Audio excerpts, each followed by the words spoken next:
अस्सलाम वालेकुम। आज का एडिटोरियल है काउंटरिंग टेरर के बारे में। पाकिस्तान में जो रीसेंट वेव देखी गई है टेररिज्म की, इसको देखते हैं हम कैसे टैकल कर सकते हैं। तो इस एडिटोरियल में सबसे पहले जो है वो टेररिज्म की डेफिनेशन दी गई है। Terrorism is a serious threat to life and property as well as to rule of law. जो टेररिज्म है वो सीरियस थ्रेट है, खतरा है लाइफ के लिए, प्रॉपर्टी के लिए। अब टेररिज्म जो है वो थ्रेट तो है ही लाइफ के लिए भी और प्रॉपर्टी के लिए, जबकि इसके साथ साथ रूल ऑफ लॉ के लिए भी है। जब टेररिज्म होती है तो रूल ऑफ लॉ भी कहीं ना कहीं खतरे में होता है इन द कंट्री, किसी भी मुल्क में, with an adverse impact on daily life, जिसके मनफी असरात होते हैं on daily life, economic activity and peace in society. अब ये देखिए टेररिज्म की डेफिनेशन दी गई है कि उसके डेली लाइफ पे भी असरात होते हैं, इकोनॉमिक एक्टिविटी पे भी होते हैं और पीस एंड सोसाइटी में भी होते हैं। अब यहाँ पे देखें फिर है, since terrorism does not recognize borders many countries have joined hands to counter this threat. अब वो कह रहे हैं जैसे कि टेररिज्म जो है उस वो बॉर्डर को रिकोगनाइज नहीं करती, वो टेररिज्म के जो एक्ट हैं वो कहीं पे भी हो सकते हैं। तो इसके लिए बहुत सारे मिलिट्री अलाइंसेस भी बने हुए हैं। मैं बहुत सारी जो कंट्रीज़ हैं उन्होंने ज्वाइंट हैंड किए हुए हैं। NATO the biggest military alliance, NATO है North Atlantic Treaty Organisation, the biggest military alliance has its own counter terrorism policy guidelines. अब नेटो जो है उनकी अपनी पॉलिसीज़ हैं टेररिज्म को काउंटर करने की, वो ये बता रहा है। These guidelines focus on three main areas including awareness, capabilities and engagement and effort against terrorism. अब ये कह रहे हैं कि उनके जो नेटो का जो मिलिट्री अलायंस है ना, उनकी जो मेन फोकस है वो इन तीन चीज़ों पे होता है टेररिज्म को काउंटर करने में: capabilities, engagement and effort against terrorism. अब ये जो हमने लाइन पढ़ी है, डेफिनेशन पढ़ी है, और ये जो हमने नेटो का जो हमने रेलिवेंस देखी है यहाँ पे, तो इसको आप अपने करंट अफेयर के पेपर में यूज़ कर सकते हैं। क्योंकि टेररिज्म जो है वो कहीं ना कहीं आपको अपने पेपर में लिखना पड़ेगा, क्योंकि ये रिसेंट हम वेव देख रहे हैं, अपसर्ट्स देख रहे हैं टेररिज्म में। तो यहाँ से ये बातें आप उठा के इनको प्रैक्टिस करें राइटिंग में। यही चीज़ आप उठा के अपने करंट अफेयर में नोट्स में ऐड कर सकते हैं। अब यहाँ पे देखें, यहाँ से देखें, इसमें हम इम्पोर्टेंट चीज़ें पढ़ रहे हैं जो आपको आपके पेपर में हेल्प कर सकती हैं या आपका क्रिटिकल एनालिसिस बिल्ड कर सकती हैं। Council of Europe which for over 40 years has helped to develop and reinforce key legal standards to prevent and suppress act of terrorism. अब वो कह रहे हैं काउंसिल ऑफ यूरोप जो है ना, पिछले 40 सालों से वो हेल्प कर रही है डिवेलप करने में key legal standard to prevent and suppress, prevent करना, बचाना, सप्रेस करना, दबाना एक्ट ऑफ टेररिज्म को। तो वो क्या बता रही है काउंसिल ऑफ यूरोप, यहाँ देखते हैं। It's comprehensive approach focus on fighting terrorism more effectively by strengthening and improving national legislation. अब वो कह रहे हैं जो काउंसिल ऑफ यूरोप है ना, वो इट्स कम्प्रीहेंसिव अप्रोच, उसकी कम्प्रीहेंसिव अप्रोच किस चीज़ पे फोकस करती है? On fighting terrorism and more effectively by strengthening and improving national legislation. अब जो आपकी नेशनल लेजिस्लेशन है ना, जो आपकी कौमी कानून साजी है, उसको एक तो स्ट्रेंथ करना है, मजबूत करना है, फोर्टिफाई करना है, और फिर उसको इम्प्रूव भी करना है नेशनल लेजिस्लेशन को। अब आपने जैसे देखा होगा कि पाकिस्तान में जो है वो मिलिट्री कोर्ट्स बनाई गई थी, टेररिज्म के जो एक्ट हुए थे, जो जो इन्वॉल्व थे टेररिज्म में, उन लोगों को सज़ा देने के लिए मिलिट्री कोर्ट्स बनाई गई थी। तो ये क्या किया था हमने? नेशनल लेजिस्लेशन को अपना स्ट्रेंथन किया था और इम्प्रूव किया था। अब यही चीज़, ये जो आपने पैरा पढ़ा है, ये जो हमने रिकमेंडेशन पढ़ी हैं, इसको हम यूज़ करेंगे अपने एस्से में। अगर आ जाता है कहीं ना कहीं, इन लाइंस को हम यूज़ करेंगे, रीफ्रेज करेंगे इनको। फिर देखें, इम्प्रूव करेंगे पहले नेशनल लेजिस्लेशन, फिर उसके साथ साथ क्या करेंगे? Facilitating international cooperation. जो इंटरनेशनल कोऑपरेशन है ना, जो बैनुल अक़वामी, जो मुल्कों के आपस में कोऑपरेशन होती है, ताउन होता है, उसको फैसिलिटेट करेंगे। अब जो मुल्कों में ताउन कैसे होता है? अगर अफ़गानिस्तान की सॉइल पाकिस्तान के लिए यूज़ हो रही है, तो उसमें अफ़गानिस्तान क्या करेगा? अगर उसको किसी भी पाकिस्तान के एक्टिविटी, पाकिस्तान के ख़िलाफ़ एक्टिविटी के कोई प्रूफ है या कोई इन्फॉर्मेशन है, तो पाकिस्तान के साथ शेयर करेगा। उसे क्या बोलेंगे हम? इंटरनेशनल कोऑपरेशन बोलेंगे।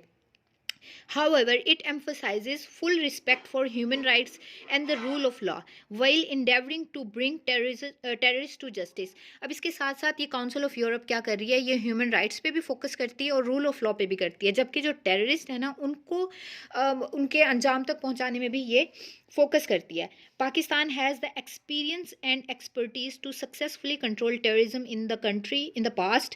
पाकिस्तान के पास एक्सपीरियंस भी है और एक्सपर्टीज़ भी है कि कैसे टेररिज्म के खिलाफ लड़ा जाता है, क्योंकि हमने ज़रबुल अज़्ब जैसे मिशन किए हुए हैं टेररिस्ट के खिलाफ।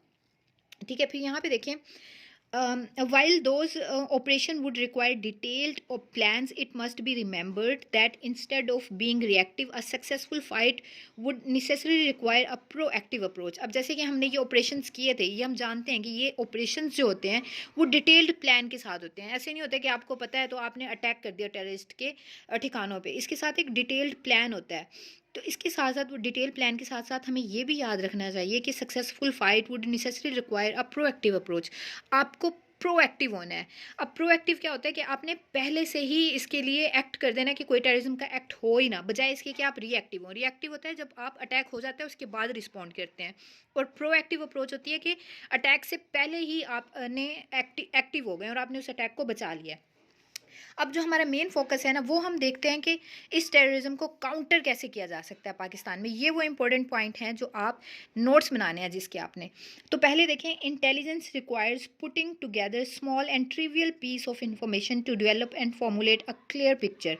अब ये देखें, इंटेलिजेंस एजेंसीज जो हैं उनको क्या चाहिए कि वो जो together small and trivial, trivial का मतलब ये होता है बहुत छोटी सी, तो जो small small pieces of information है ना उनको भी डेवलप करें, उसके ज़रिए एक क्लियर पिक्चर, फॉर्मुलेट का मतलब होता है बनाना, उसके ज़रिए क्लियर पिक्चर बनाए। जो छोटी छोटी इन्फॉर्मेशन भी आपको टेररिज्म की मिल रही हैं या कहीं से भी कोई इन्फॉर्मेशन आपको मिल रही है तो उसके लिए आपने क्या करना है, एक प्लान बनाना है। It therefore necessitates devising a methodology for information sharing between various intelligence agencies and law enforcement agencies. वही बात हो रही है कि लॉ इन्फोर्समेंट एजेंसी से या जो भी इंटेलिजेंस एजेंसीज हैं उनके दरमियान जो इन्फॉर्मेशन है उसको इकट्ठा करना है और उससे प्लान बनाना है। अब दूसरा देखिए, the intelligence information should also be utilize to block the movement of weapon, explosive materials and financing. अब जो इन्फॉर्मेशन मिली है ना इंटेलिजेंस इंफॉर्मेशन, उसको इस्तेमाल करना चाहिए, यूटिलाइज करना चाहिए ब्लॉक करने के लिए। क्या ब्लॉक करने के लिए? मूवमेंट ऑफ वेपन, जो हथियारों की मूवमेंट है, या कोई भी ऐसा मटीरियल है या कोई भी ऐसा जो इमदाद की जा रही है टेररिस्ट को, तो ये सब इंफॉर्मेशन यूटिलाइज करनी चाहिए इन सब चीज़ों की मूवमेंट को ब्लॉक करने के लिए। फिर देखें, effective border monitoring and coordination with neighbouring countries specially Afghanistan will enhance the effectiveness of this offer effort sorry.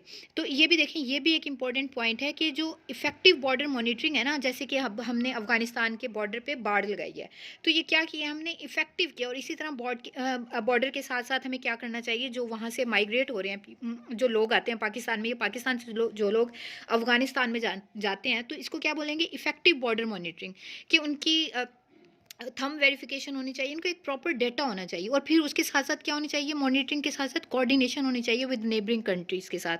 आपका जो भी नेबर है, चाहे वो ईरान है, अफगानिस्तान है, चाइना है, इंडिया है, उसके साथ आपकी एक प्रॉपर कोऑर्डिनेशन होनी चाहिए। But specially in the case of Afghanistan जो है वो कह रहे हैं ज़्यादा होनी चाहिए, क्योंकि अफगानिस्तान की सॉइल जो है वो ज़्यादा यूज़ की जाती है पाकिस्तान के खिलाफ।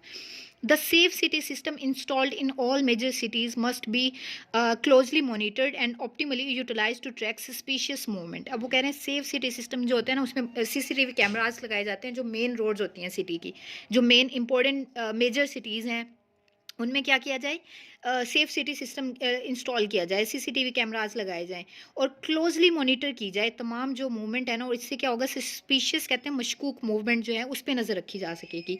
Additionally the identity of all the inhabitants of rented accommodation specially in the recent pass must be verified. ये आपने देखा भी होगा कि जो लोग किराए पे रिसेंटली मकान ले रहे थे तो उनकी प्रॉपर वेरिफिकेशन चल रही थी। वो वेरिफिकेशन क्यों चल रही थी, क्योंकि अफ़गानिस्तान से कुछ लोग आ जाते हैं, कुछ टेररिस्ट लोग आ जाते हैं जो कि रेंट पे हाउस लेते हैं, तो इसके लिए वेरिफिकेशन यूज़ की गई थी। The procedure should be easy as well as cognizant of protecting the identity of individuals. Steps creating discomfort for the public must be avoided. अब वो कह रहे हैं जो प्रोसीजर है ना वो ईजी भी होना चाहिए और उसके साथ साथ क्या होना चाहिए कि प्रोटेक्ट करे आइडेंटिटी ऑफ इंडिविजुअल्स। जो इंडिविजुअल है ना, जो इन्फॉर्मेशन दे रहे हैं, उनकी आइडेंटिटी को भी प्रोटेक्ट किया जाए। अगर कोई टेररिस्ट एक्ट के खिलाफ आपको इन्फॉर्मेशन दे रहा है, किसी को पता है कुछ एक्टिविटी का, तो उसको भी प्रोटेक्ट किया जाए और ऐसी तमाम एक्टिविटी से परहेज़ किया जाए जो डिस्कम्फर्ट पैदा करे, जो अनरेस्ट पैदा करे लोगों में। ठीक है, अब फिर देखिए, trained manpower is necessary to monitor various system, coordinate activities within and outside the departments and sift intelligence information, reinforce the need for the right person of the right job। अब यहाँ पे भी वो कह रहे हैं trend man power होनी चाहिए। जैसा कि अब टीटीपी जो है वो मोबाइल या इंस्टाग्राम और सॉरी ट्विटर यूज़ करती है अपने जब वो कोई ये टेररिस्ट एक्ट कर लेती है उसके बाद वो जिम्मेदारी कबूल करने के लिए। अब तो देखिए ना उनके पास इतने ट्रेंड लोग हैं कि वो इस तरह की टेक्नोलॉजीज़ यूज़ करते हैं अपना टेररिस्ट एक्ट को करने के बाद उसकी ज़िम्मेदारी लेने के लिए, उसकी रिस्पॉन्सिबिलिटी लेने के लिए। तो आपके पास भी क्या होना चाहिए? अगर इस तरह के लोगों से डील करना है तो ट्रेन्ड मैन पावर होनी चाहिए आपके पास। Is necessary to monitor various system, coordinate activities within and outside the department. तो इंटेलिजेंस इन्फॉर्मेशन जो है वो right person for right job होना चाहिए। ये ना हो कि आपने सिफारिशों पे लगाए हुए हैं, क्योंकि इस तरह के एक्ट को रोकने के लिए आपको right person for right job होने के लिए राइट जॉब होना बहुत ज़रूरी है। Similarly police personnel deployed on unnecessary protocol duties should also be utilize for the primary role. अब वो जो अननेसेसरी लोग लगे हुए हैं, जो ज़रूरत से ज़्यादा लोग लगे हुए हैं प्रोटोकॉल देने के लिए लोगों को, duties should also be utilize for the primary role. उनको ख़त्म करके जो प्राइमरी रोल है ना पुलिस का वो उन्हें करने दिया जाए, बजाय इसके कि वो प्रोटोकॉल ड्यूटीज़ दे रहे हैं। Conduct of operation must be planned and executed utilizing the strength of all the organization।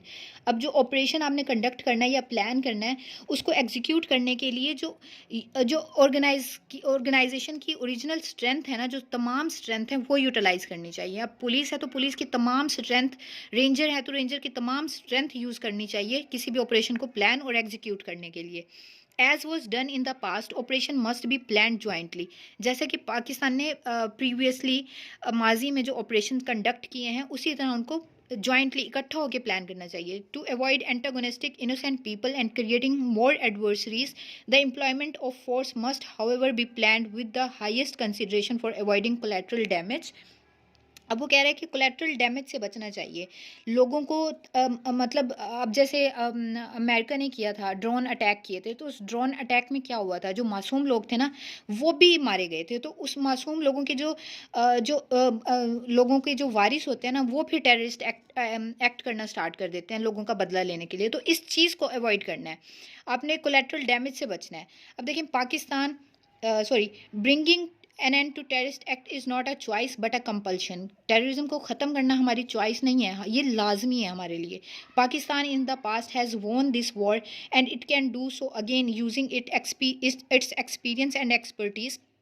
Pakistan जो है वो पास्ट में ये जंग लड़ चुका है टेररिज्म की, तो अभी उसे दोबारा लड़नी है, अपनी यूटिलाइज करनी है एक्सपर्टीज़ और experiences. However this war can not be won without public support and the collective utilization of all intelligence agencies and law enforcement agencies. अब ये वॉर जो है ना अब पब्लिक सपोर्ट के बगैर नहीं जीत सकता। तो इसके लिए आपने क्या करना है, तमाम कलेक्टिव यूटिलाइजेशन करनी है, इंटेलिजेंस एजेंसीज़ की भी, लोगों की सपोर्ट की भी और लॉ इन्फोर्समेंट एजेंसीज़ की। All these would require honesty of purpose, internal cohesion and focused approach. ये सब तमाम जो ऊपर हमने डिस्कस किए हैं ना पॉइंट्स टेररिज्म को ख़त्म करने के लिए, ये सब क्या चाहती हैं, honesty of purpose, internal cohesion. ये जो हमारी पॉलिटिकल डिवाइड है ना ये कभी भी टेररिज्म को ख़त्म नहीं कर सकेगी। एंड अ फोकस्ड अप्रोच, अब इसको इंटरनल कोहेजन होनी चाहिए, हमारी फोकस्ड अप्रोच होना चाहिए। Any attempt to use it for a blame game for political point scoring और shying away from the national priorities will only be harmful. अगर आपने ये सब चीज़ें पॉलिटिकल स्कोरिंग के लिए यूज़ करना है ना, कि अगर हम कोई पॉलिटिकल गवर्नमेंट ये कहती है कि हमारे दौर में कम थे, आपकी दौर में ज़्यादा हो रहे हैं, इस चीज़ को पॉलिटिकल ब्लेम गेम यूज़ करने की बजाय सबको इकट्ठा होना पड़ेगा, इंटरनल कोहेजन होनी पड़ेगी। अदरवाइज़ ये क्या होगा, हार्मफुल होगा, ये डेंजरस होगा।